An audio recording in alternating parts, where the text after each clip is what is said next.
Why are business coaches still relevant today? Hello and welcome to the Boostara Podcast. I am your host, James. On the Boostara Podcast, we speak to leaders in business and education and uncover the truths and insights from their amazing experiences. At Boostara, we help businesses boost growth, cut costs, and gain better business insights. If you would like to learn more about how we can help you, type the word growth into the comments below and I will be sure to reach out. Today, we are joined by the amazing business coach, Harry.turner. Harry, hello and welcome. Hi, James. Thanks very much. Thanks for having me on. Absolute pleasure, Harry. I want to start off by asking, I love your background, but where are you calling us from? I am sitting at home in the moment, and it's one of those sort of rare parts of the house that is untouched by chaos from family life. So it's sort of a little bit of a slither of a picture, probably not representative of the rest of what is beyond there. But it's always useful just to have that little slither of sort of peace, calm, and sort of organised chaos. Until the kids run behind you screaming and the cat wanders across the the computer. Brilliant. Well, the benefit of our listeners, Harry, could you just introduce yourself? Tell us a little bit about you, what you do, and the journey to where you are today. Yeah, absolutely. So, as you mentioned, I am a business coach, and I work with both individuals and teams. A lot of my work is with growth businesses and sort of supporting in what I would call the growing pains sort of part of the business journey. And as a result, I work with a lot of founders. I've worked with and for a lot of founder-based businesses in a previous life, and I think that's given me a really good sort of grounding in the challenges that businesses face as they go through different chapters of their journey. So I'm here to support with that, provide a bit of an external perspective, because I think from the inside it can be really difficult to actually step out of the day-to-day and think, what is our focus here? What are the dynamics that helped us get to this stage, and what are the things that we need to do more of to get to the next stage?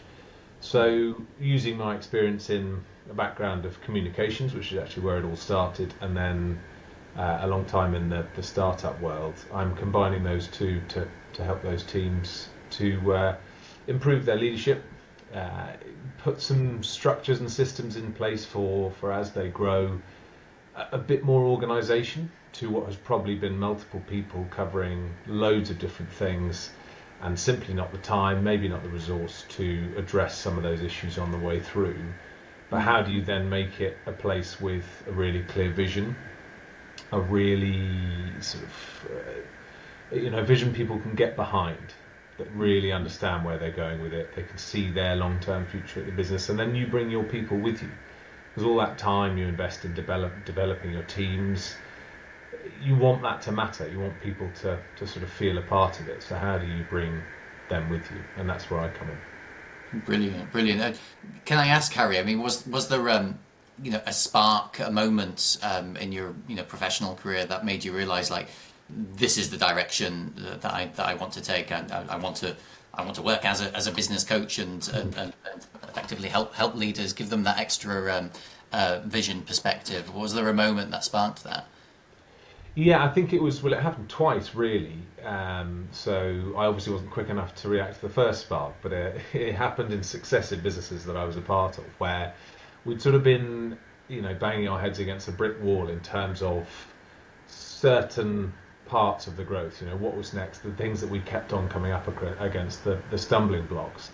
And in both of those two businesses, we worked with external providers from Innovate UK, because both of them had a grant with that, and part of that was, the way they supported the businesses was they helped people come in for days at a time, or over a quarter, a certain number of hours, to work on some of those factors. And what I found was that the perspectives that they were able to give, but also the impartiality that they brought with them, really, really helped the senior team to move past those, have a constructive discussion, put down the sort of guardrails that might be up, because inherently you have that, people come with the baggage of, well, they run that department, they would say that, or, this was always their idea, whatever that sort of people bring into the room with them, that dissipated and you just watched the room become more productive, communicate better because of that third party facilitation. And that was really what led me to think,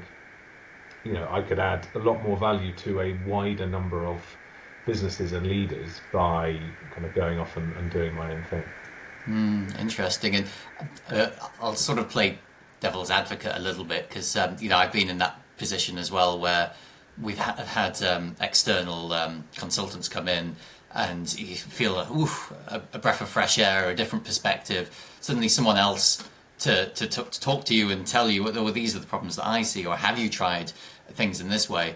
From your experience on the other side of it, do you find teams and even, CEOs, directors, leaders, always that receptive, or are there often times where you come across sort of closed doors where people don't want to hear it, pushing back on the ideas or the perspective that you're trying to provide them? Yeah, absolutely. And I think that's probably where the coaching part of things differs slightly from the consulting part, is that actually you're there to help people come up with the answers themselves. You're not there to just go in and say, well, that's broken, that doesn't work. Because I think where a lot of that can go wrong is if you don't inherently understand the business that you're working with, then yes, as an external provider, you come in and give some advice and people might say, well, hang on a minute, you don't know our business inside out.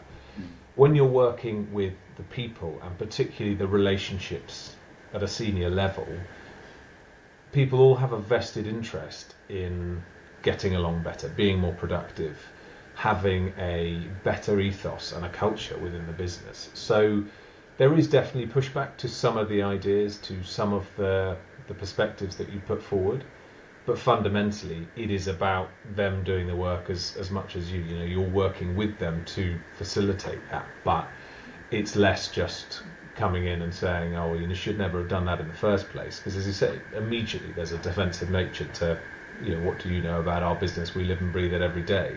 And I think that's where, for me, having both sides of that, having been very much on the inside of it and in an external position as well, you do get the balance wrong, right? But you start to know where that line is. You understand what people are looking for, and really you're listening for the potential of how can I help?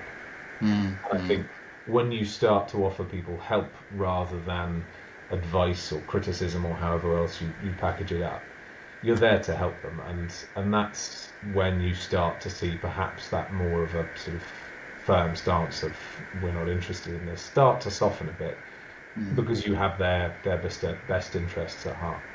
And when an individual or a company have already bought into your services, then they've identified that they do have a problem. I guess it's, in some cases, maybe they just don't know what their issue is, what their problem is. So they've already bought you. They need you, right? You're there. So it's in their best interest to be open and to be receptive. But I guess is that often the trouble? Is that the problem or the issue is that complex that they just don't know where to start?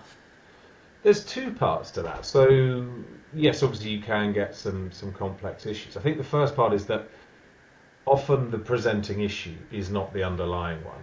So what is stopping them getting to some sort of progress past the issues that they're facing is often linked to underlying bits of whether that's the team and the way that they're sort of rubbing together, whether that's different departments, so whether you've got product isn't speaking to the more sort of customer facing parts of the business, whatever that makeup might be.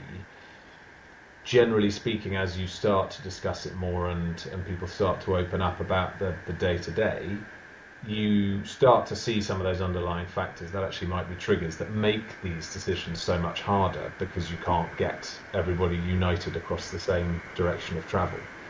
And I think the other factor to it is that you might go in and, as you say, they bought into it, but that might be one person, that might be two people. It depends on the number of decision makers within a business and the number of managers and the different layers that they have. Because often you do find that actually you're spending the first few sessions or conversations, however you structure it, selling it into multiple different people, because everybody does need to buy into the process. Because if you end up speaking to, say, the business owner in one of the cases, and they just say, we brought Harry in and this is how we're going to operate, again, it's no different necessarily to if the issue is that, when the business owner says we're doing this, everybody has to fall in line. If you just go in on their say-so, other people might not be bought into it. So again, I guess the business owner may perceive that this is the problem over here, but actually some of the managers say over here that this is our issue. And the job there is understanding the interplay between them and working out what the common themes are between the sort of presenting issues. And often that's when it digs up completely different things that are the underlying issues. Interesting. And I mean, in terms of those issues, have you seen a common trend or a change in the trends that you observe? I guess between, say, one-man band type organisations, people just heading off on their own, solopreneur kind of ventures, compared to bigger organisations, are there sort of differing trends that you see between? Yeah, I think founder dynamic is really tricky. I think that is a very, very challenging relationship, because if you have co-founders, again, it's a bit like the people you need to get you to a certain point. They may work for, you hear a lot of founders talking about chapters. So for a chapter of the business, they may work, and then you may need to hire somebody else. But it's also quite similar for co-founder dynamics. They will do this over time. There'll be parts of the business journey that one of the founders is better suited to another. There'll be difficult decisions around, when it comes to investment, do they need one CEO and one more sort of COO position? That type of dynamic has to evolve over time, and it involves some difficult and quite vulnerable discussions about what each of them wants from the business and what they can bring to the business in the longer term, their levels of commitment over time, and where they want to go with it. So that's one thing I see quite a lot of, and end up doing quite a lot of work with. And the other is, particularly when you talk about rapid growth in businesses, it affords people the opportunity to do really well in their career, maybe even quite early on, because you're thrown in at the deep end, given an opportunity, and you run with it. But then there's a point at which you are then responsible for a much larger team, and providing that level of support so that people who have grown with the business are equipped to actually lead big teams of people.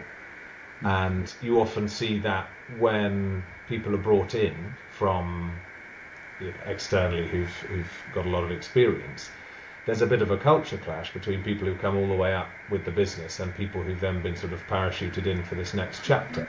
Yeah. And smoothing that along is really, really important, so that everybody understands what their role is within that. They get support to manage their people, and they work really well with people who are coming in, who are bringing in skills, so that they're open to learning from that, and the people who are coming in are open to continually developing the people who've grown with the business, because that's one of their biggest assets, is that you can experience really rapid growth in a business like that.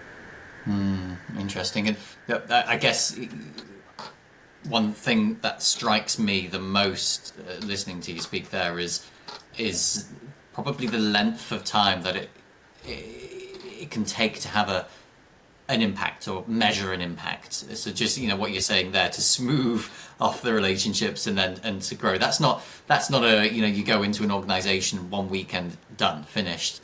That's over a period of time. That's a transformation that takes a while. And I guess as a business coach, is that a difficult balancing act to get right between quick fixes, visible results, and the longer change that it's going to take a while to actually see those results?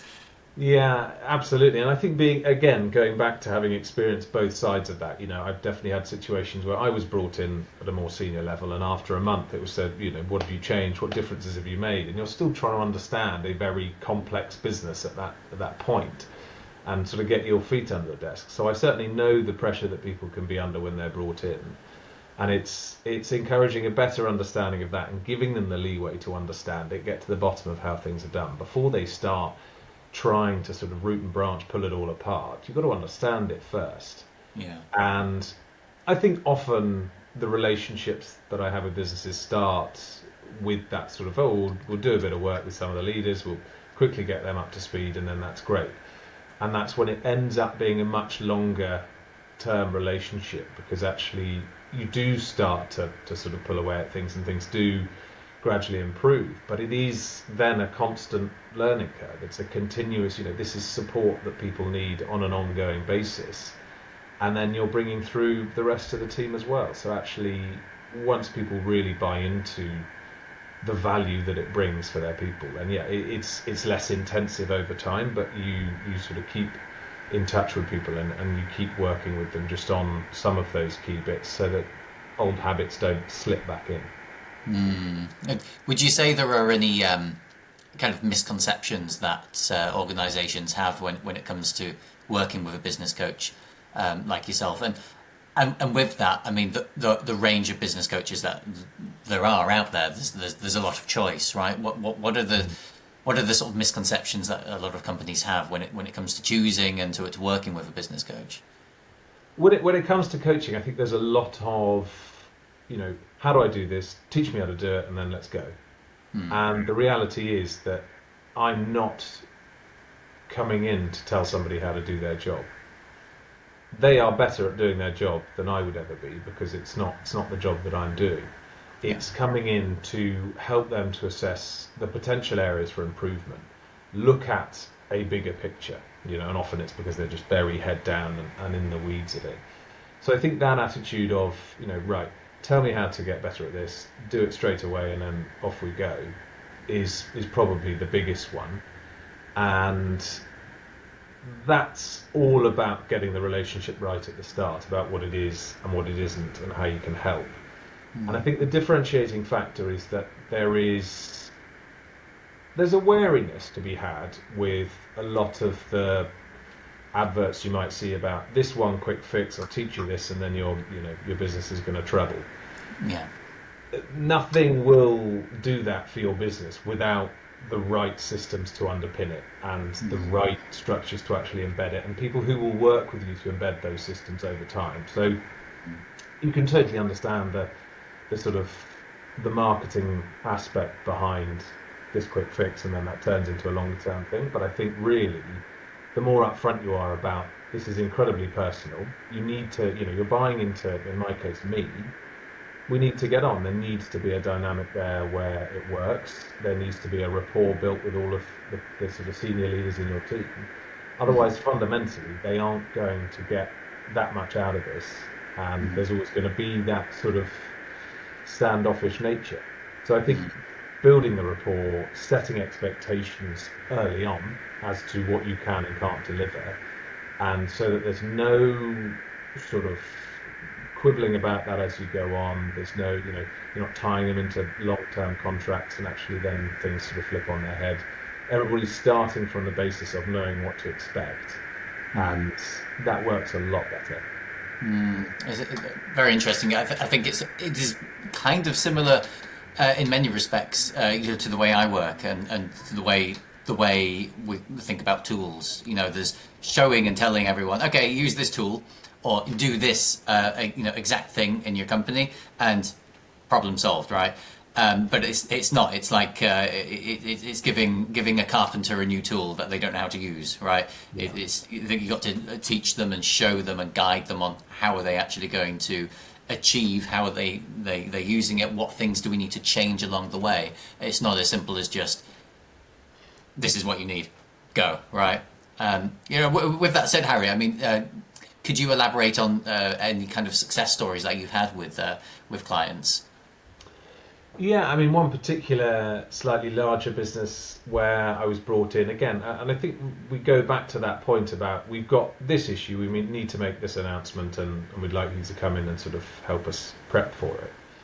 Turned into needing to bring a much wider group of people into that sort of awareness of the direction of the business. And a lot of the work was actually required for following this announcement of sort of where the business was going. How do you lay the groundwork for who's going to implement that? Who's going to take it on? Who's actually going to be your champions within the business? And then worked with a much wider group of managers who it quickly transpired were fairly disenfranchised with how certain changes had been made over a few years, and couldn't really get to grips with the ideas that the leadership was putting across.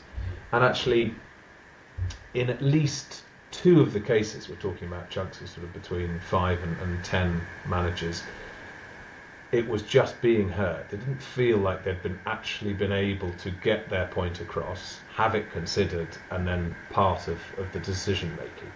So setting up sessions whereby they actually felt heard by the leading, the CEO of the business, and were able to have that more open discussion, to understand from them where the vision had come from, what the long-term success looked like, and how they could then communicate that back to their teams. Because I think with everybody operating with severely limited knowledge, it was very, very difficult to get anybody on board.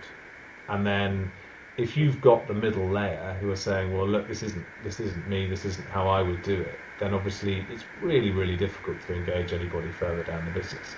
And there's some long-standing members of staff, there's people who were sort of, really wedded to the business, who were genuinely worried. It was very, very personal for them.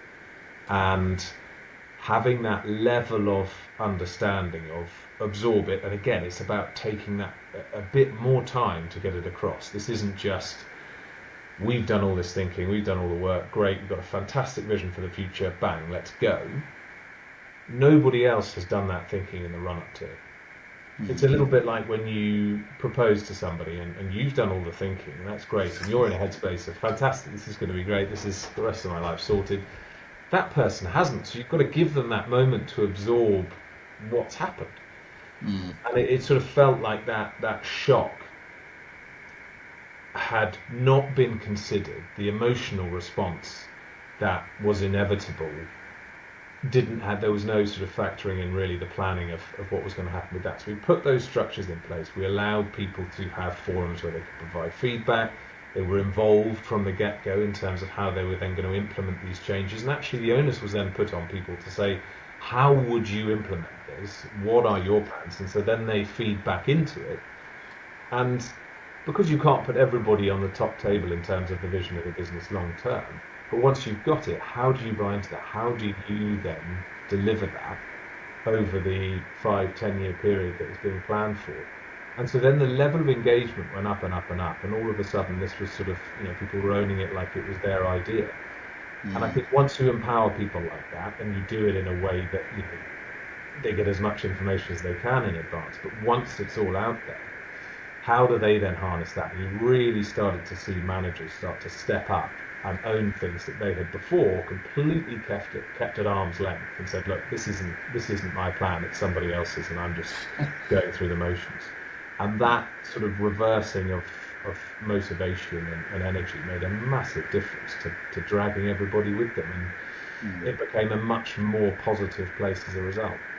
Yeah. You can imagine the negative repercussions when that's not done well. Exactly what you said. People have a personal connection with their place at work. They've been there for 10, 15, 20 years, and they don't feel like they've been consulted or their opinions valued in the new direction of the company which is home to them, right?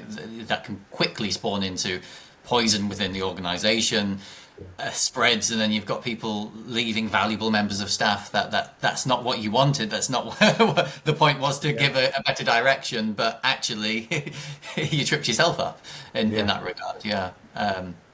That's a very enlightening example, and it's such a simple thing, right? That you're doing that, but are you doing it in the right way? Have you thought in enough detail to put it through?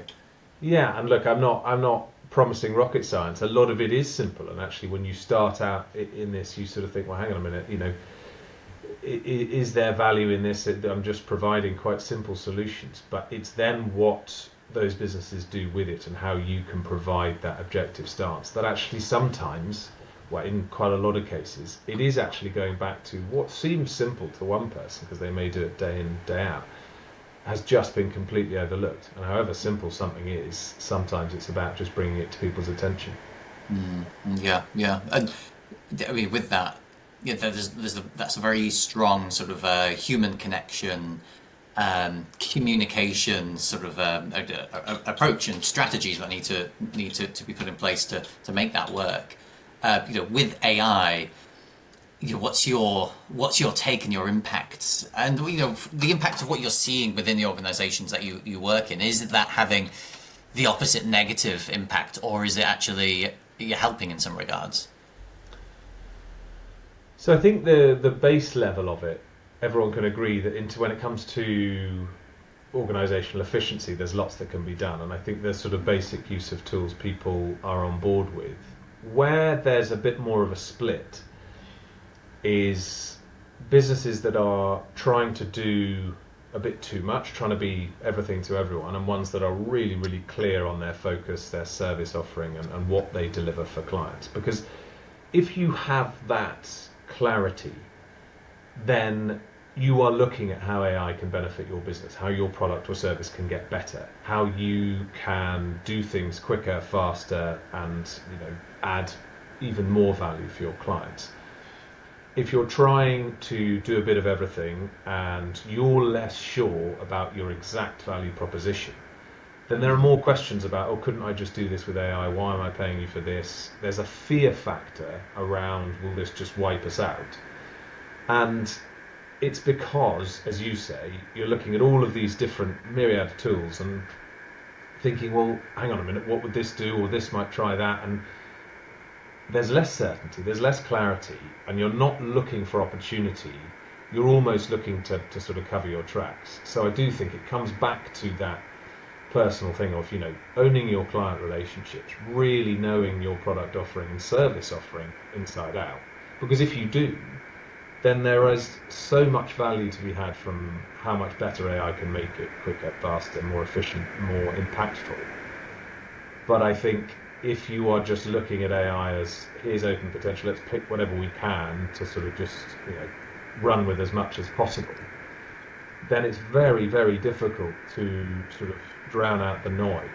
And obviously a big sweet spot for the likes of yourself to come in and say, look, actually you need to focus on what are the priority focuses for AI. Pick out the bits that you really need. And I guess that also links to what I do with businesses. Any business could do any number of things at a given time, but you have to prioritize. You have to look at the bits that are actually going to move the dial the most, going to take you forward, going to improve the service you provide your clients, the growth of your business, and really address those. And it's no different when it comes to AI.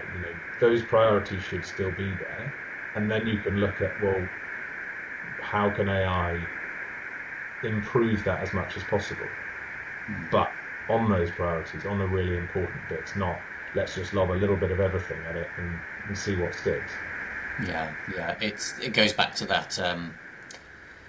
One of the 7 habits of highly effective people begin with the end in mind. What's the end result that you want, right? And then how are you going to structure that result? And that's exactly. I think there is a big buzz around AI, and there's a lot of noise around specific tools, use cases, what it can produce, but the actual result you want within your company is going to be very, very, very unique, very different to another company. And you have to, if anything, understand what is your problem, what is your issue, and then look at the solution. And the solution might not even involve many or any AI tools. But if you're just looking at it as a case of I need to put this in, then that's the wrong approach. It's what is your issue? What is stopping you from growing, from being effective? I can give the example recently, speaking to someone who admitted some of their manual processes take them if they were to automate it through a workflow, it would free up 100 hours of their time, which it was absolutely insane. Can you imagine what you could do then with 100 hours, right? But it's very, very individual to the company. I guess a good question. Sorry, Harry. I think that's the point. Just that you were making there is that if you go around saying, "Well, AI can do this. How can that help our business?" It's completely the wrong way around, because let's face it, AI will continue to develop and be able to do any number of things. But looking at it the other way around, of we need to do this, how can AI help, is definitely the spin to have on it, to keep it contained and focused. A sort of poking question here, Harry. I mean, do you worry in the AI and the technology that's developing, that maybe replacing or taking away from the need for business coaches? Because we see it all the time. I saw it at a recent event where an AI tech company had released AI business agents that can be installed into your systems, and you can just ask any questions about helping your business. What do I need to do? Is there any fear amongst business coaches about this kind of technology?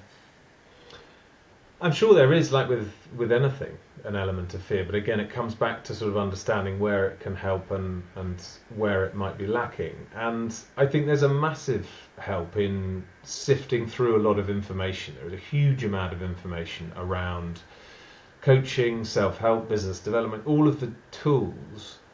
There's a huge amount that AI can do to have somewhere, and a lot of coaches that I know use this, where they may have written their own books, they've got their own platforms, and they can utilize AI so that people can get easy access to that, so that people can find that out, and it can help almost as a marketing tool.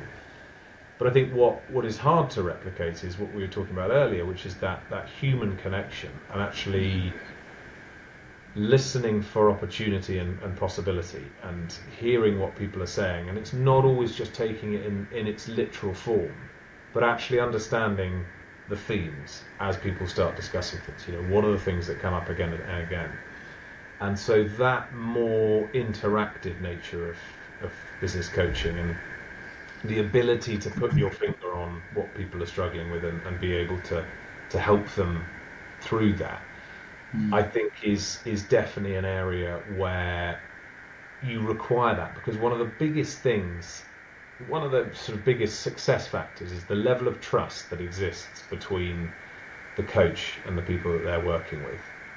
And that's pretty difficult to do at the moment, I'd say, from an AI perspective. So I think it's about splitting it into what is sort of information and organisationally focused, and what is very much around that personal connection, the trust and the rapport, because that's what really helps to unlock people in terms of perhaps going to places they haven't with it, and understanding what is underlying their performance limitation or interactions with other people.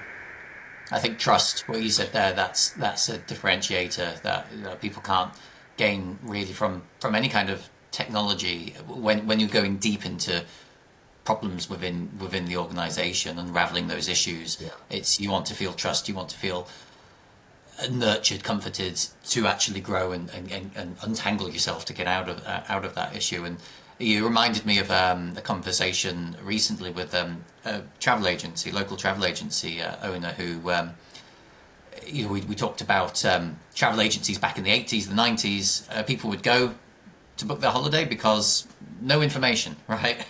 Those are the trusted people you went to book your holiday.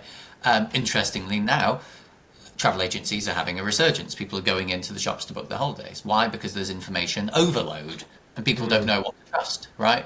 But they know that in person in the shops, they can trust the information. They're the experts. They know what they're doing. They don't know what information to choose from. And I think a lot of the time when we talk AI, it can sound a bit scary, but easier often is just technology. That's what it is, right? And technology overload, people don't know what to trust, what to do for their business. They need to go to someone like yourself to unravel the underlying issue, and not just to try to put plasters over big wounds, right? Yeah, and I think what's the difference between tech and the sort of human approach that coaching brings is that coaching, ironically, is not solution focused. It's not jump in and give a solution straight away, because actually sometimes that prevents you digging into some of the underlying issues. Technology, in contrast, is there to solve problems and to get to solutions and efficiencies that people didn't have before. So I think it's almost, does tech have the patience of a coach to work through the different layers of things, or would it jump in and say, actually we've got this problem to solve? So I think, like anything, there's a balance to, it'll be fantastic for certain things, it'll be tried for all sorts of things and might miss the mark on one or two, but it's really focusing on those, what are the key things that AI can bring and technology generally can bring to all different departments, and coaching is no different. It will definitely propel it into the modern day through the use of technology and how you can be a bit more clever with it. Because one thing that I do hear a lot of coaches say is there's a lot of people that like me work on their own, and actually getting that at scale is tricky. So we work in a lot of partnerships and with associates and so on. And there may be some assistance with that in terms of the use of tech to actually broaden out your offering, so that you don't always have to be the person that's in that place at that given time. And that's only a positive thing for coaches looking to grow and expand their business. Mm-hmm. Is that something that you've tried, using automations or AI to try to reach out to more potential clients? Yeah, there's a few things I've played around with, but to be honest with you, it's one of those things that I'm letting other people do some of the legwork first, because actually I do know a few people playing around with it, and I'm always interested to hear their insights. But I am letting people who are better at it have a go, and then I'll probably pick up what the sort of winning solutions are that come out of that. Brilliant. Well, I mean, Harry, for going forward for yourself as a business coach, what's the vision for yourself going forward? I think it's to bring some of this support to as many growth businesses as I can, because I think having been in quite a few where it just wasn't there, it's bringing a bit more joy to that working week, because I think so many of the problems that people are suffering with in the workplace comes down to just not having one eye on the general culture of the business, the leadership of the business, and leaders and managers being massively overburdened and stressed and not really having an outlet for, how do I do some of this? How do I get better at this? How do I bring people with me? So the vision is to get into as many of those as possible and start to really work with people to improve their mentality at work, the culture around it, and sort of free them up to be the best leaders that they can. Brilliant. And are there any particular businesses that you're looking to work with? More, you mentioned growth companies, small, medium, large, anyone that's looking to grow and unravel their issues. I think so, and particularly when you get to that tipping point of thinking, we got so far with this, but actually there's some structures that we need to put in place, and that comes with the next level and the next wave of sort of business growth, where you do have to have your affairs in order a bit more in terms of their leadership, in terms of the management and the longer term view of the business. And that's definitely where I can help any business going through that particular growth chapter. Amazing. I guess, I mean, in summary, from what I've taken from this conversation is trust, rapport. That's something that cannot be automated just yet, and that is the real value in a business coach. But even more so, having that outside perspective to come in and look at what the issue is and help together to unravel and to grow. So in answer to the first statement, business coaches are still relevant, are still needed today. Would that be a statement you'd agree with, Harry? Yeah, I think you could start writing my copy, to be honest. That sounds exactly spot on. Brilliant. Well, Harry, for any listeners that want to reach out directly to yourself, what's the best contact details to get you on? You can find me on LinkedIn, or it's harry.turner@tricres.com.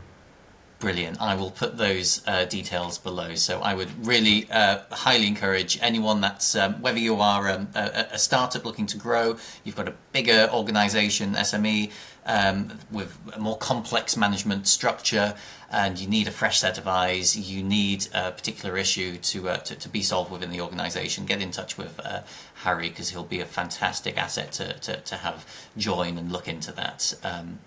Harry, thank you very much for joining today. Listeners, thank you very much for joining. Please like and share the video so we can get this message out to more people. But thank you, and enjoy the rest of your day, Harry. Thanks, you too, James.